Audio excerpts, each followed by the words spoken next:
What up, Screen Fiends? I'm GB, and you're tuned in to Headz TV, where we like to discuss all the wonderful things appearing on your movie and your TV screens. In this episode, I'm going to give my review of last night's episode of The Walking Dead, which was season 7, episode 14, titled The Other Side. Alright, as usual, I like character episodes. So did I like this episode? Yeah, I liked it. Did I love it? Didn't love it. The character moments were good, but they could have been better by simply taking out a little bit of the unnecessary stuff. And I feel like the Daryl and Maggie confrontation could have been fleshed out a little bit better. And I also feel like they could have done more this episode with Rosita and Sasha before they split up. They had that one really nice moment, and then not a lot, but a couple of little moments of tension before that.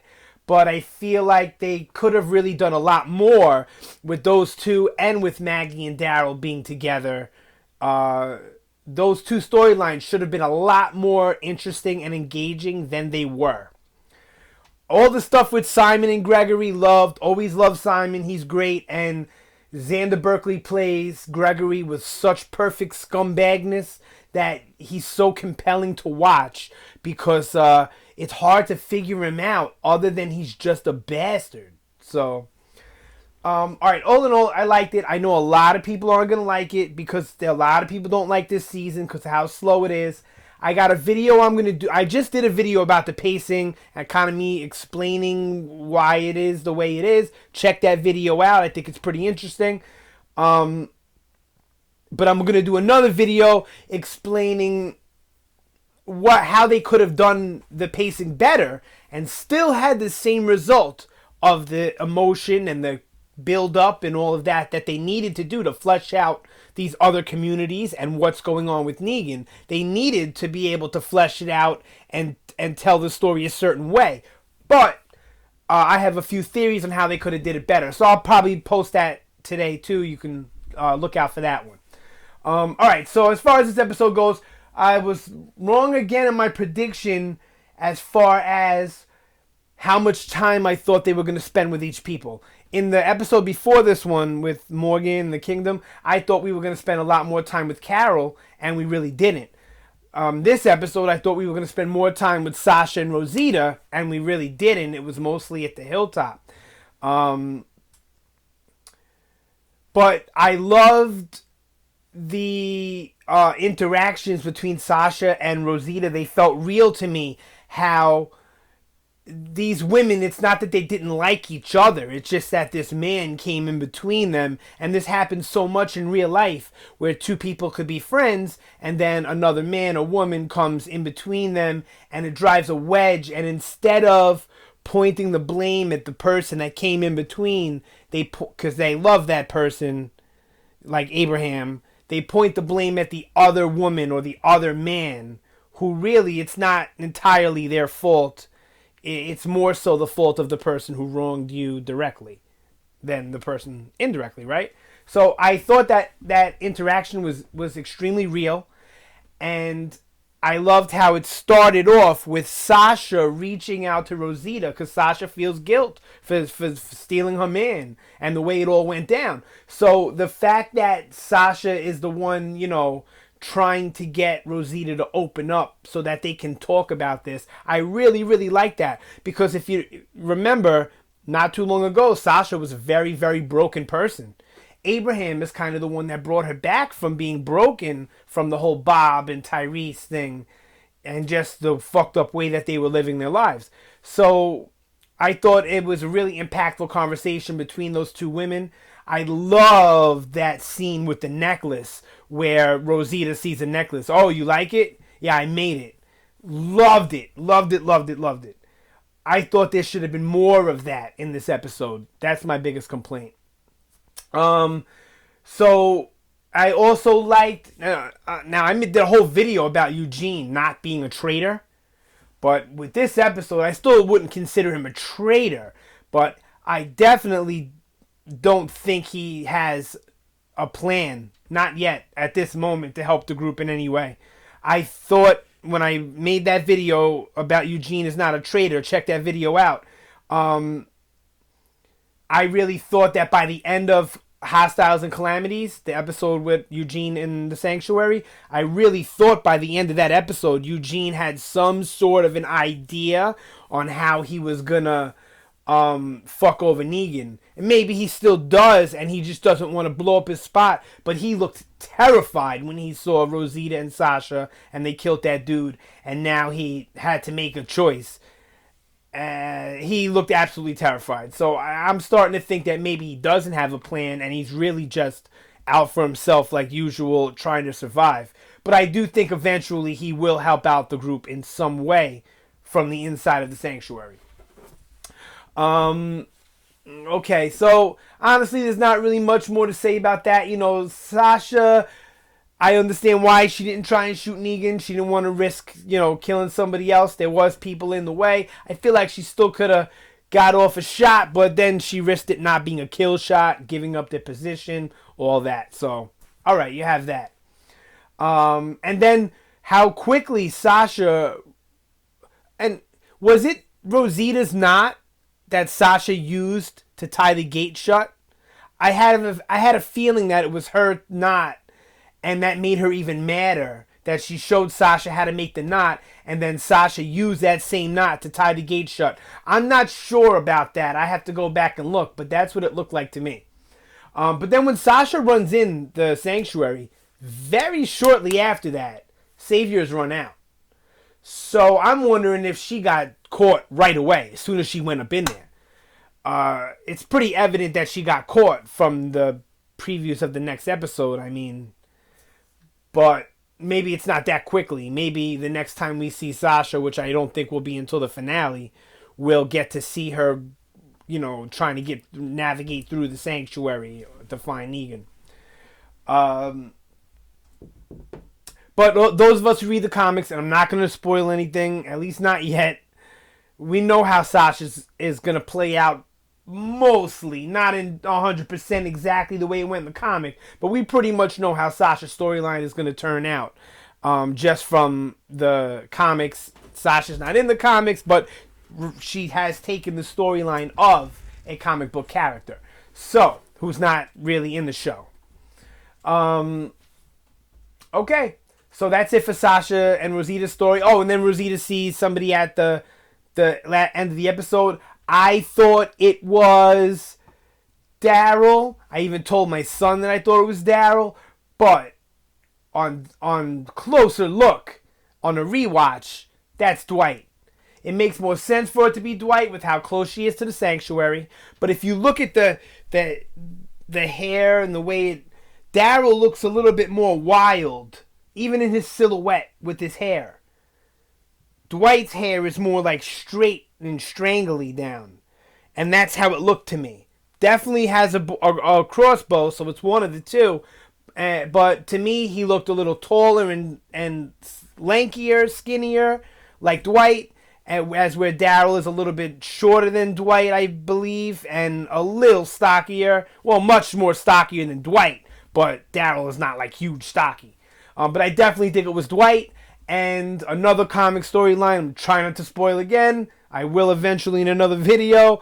But I think a storyline is going to play out a little differently than the comics with Dwight. And it's going to be with Rosita as opposed to the character that it happens with in the comic.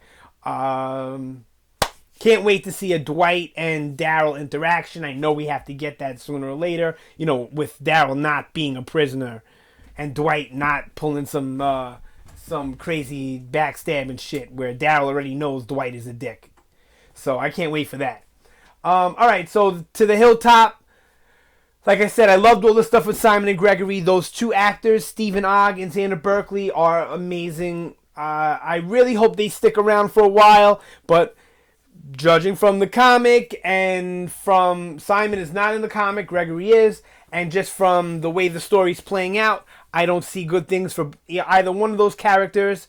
And I do think Simon may go by the end of this season. I think he may go in the finale. I'm sad to say that. I really want to see him in All Out War next season, but I don't know. I have a sneaking suspicion that we lost Rick's right hand men. All had things fucked up happen to them in the beginning of the season. And I think towards the end of the season here in the last 2 episodes, most likely the last episode, we're going to see maybe some bad things happen to a couple of Negan's right hand men. But maybe they'll do that in the beginning of next season and save that for 8. Who knows? But now the hilltop stuff I like because the way it started with everyone training. I love to see that stuff because it makes it more real when these people are going to get it into the action that you've seen them train at least a little bit. Same thing with the Kingdom people. I love how we saw them practicing and training to, for combat, basically, to be soldiers. So I love that stuff because then later on, it doesn't feel so, all right, now everybody can fight.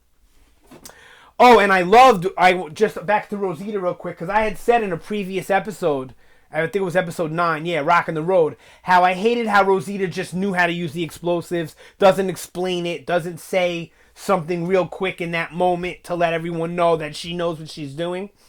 I still think it should have been done in that episode, but then in this episode here, we have Rosita telling Sasha how she kind of picked up all these skills along the way, and I loved it. She was having sex with these men for enjoyment and using them for protection, but learning everything from them and then doing it better than these guys. I love that. And that's one of the things that makes Sasha say, they need you, you're useful. She has more skills than Sasha.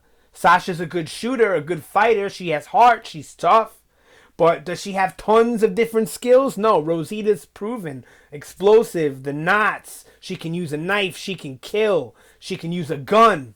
She has good aim. Sasha is definitely more of an asset. Rosita's more of an asset than Sasha. Because Rosita has all those skills. Sasha is a great shot and has the heart. So, all right, sorry, back to Hilltop. Now, like I said, I like what they did in the Hilltop, but we could have benefited from this being a little bit longer of an episode to have the Daryl-Maggie conversation fleshed out better. But it wasn't. I don't think you should have took anything out. I liked everything that was in the Hilltop. I like the moment when the guy goes into the basement and you kind of think Daryl's going to snap and kill him. Or you even look at Maggie when she sees Enid's knife and her eyes like murderous, like she wants to kill that guy right there. And I'm thinking they might lose it. But they did play the safe route and have them use their brains instead of their killing tactics. But that's where the story is right now, where our main characters are becoming more thinkers than just reactors. They're being more proactive than just active, I guess, or reactive. They're thinking their actions out, with the exception of Rosita and Sasha. Everyone else, Carol, Morgan, to a point, Rick, everyone is thinking and contemplating their actions. Maggie, but so it kind of makes sense in the moment. But I thought there was tension there. Did I think they were going to get caught or killed, Maggie and Daryl? Absolutely not. But who knows? Who knows what they were going to do? And that's what I was, thinking of. All right. That's pretty much all the major points, I guess. We had that great scene at the end with Gregory and Jesus. I love how Jesus got gangster Jesus on us real quick. We seen him get we seen him get passive Jesus. We seen him get ninja Jesus. And now we're starting to see him get badass Jesus, which is all the Jesus from the comic. So passive friendly Jesus, and there's also an aggressive don't fuck with me Jesus too. And I think we're going to start seeing more of that. And I'm sure a lot of people are going to talk about how Jesus made it open that in the show he's gay as well as in the comics. I don't have a problem with that. Some fans seem to have a problem. We do have quite a bit of gay characters on the show, but big deal. There's plenty of gay people in real life. So, let's see where they're going to go with it, and if they're going to make it just kind of like Aaron, where it's not a big part of his character. It's just in his relationship with Eric. You know, if we're going to see Jesus have relationships, or if it's just going to be this one passing notion. Who knows? Who cares? Now, this episode could have benefited from some action, like this whole season. I feel like since they wanted to stay away from the human violence, and because they had so much brutality in the first episode, and I can get how they wanted to flesh out this story, but they should have threw in more walkers. I understand a lot of people feel like the walkers aren't scary anymore. You want to take a break from that, so when you bring them back, they are scary. But now is not the season to take away the walkers and the human violence, because then you have no action at all. But because then next season you're going to have tons of human violence and not that much walker stuff. If the season plays out the way I think it is, which I will do a video on that in the future. But all in all, I like the episode. I'm going to give it 3.5 out of 5. If you're not a huge Walking Dead fan, like I always say, you take away a half a point from my bias of me being a huge Walking fan and loving these character moments. So you can give it a 3 out of 5. But, a solid episode in my opinion as far as storytelling goes. We got a lot of character moments. And I remind you, I will do this a lot, the more I hear complaints. The character moments are necessary to make the deaths impactful. If you do not have these special character moments, you don't care about the characters as much, you don't understand them as much, and then what happens? The death means nothing but shock value or gore, and that's what everyone complains about, deaths for shock value and gore. But if you look at almost all the deaths, especially of the main characters, big characters in the show, they're all story driven, they all drive the story, they're all important, and they're all impactful because we've grown to care or love these characters. So you need these moments. Go easy on this season. It will pay off for you. I still have a feeling that the finale is going to be amazing. Next episode will probably only be thrilling, edge of the seat kind of tension, but I think the 16 is going to be a lot of action to get you ready for next season. And next season, I believe, will be action-packed. There will be future videos to come on all of that, so definitely check back in on the channel. Thanks for watching. You got anything to say, hit me up on the comments down below. Yeah, that's it for this video. You guys have a good day, and I will see you next time.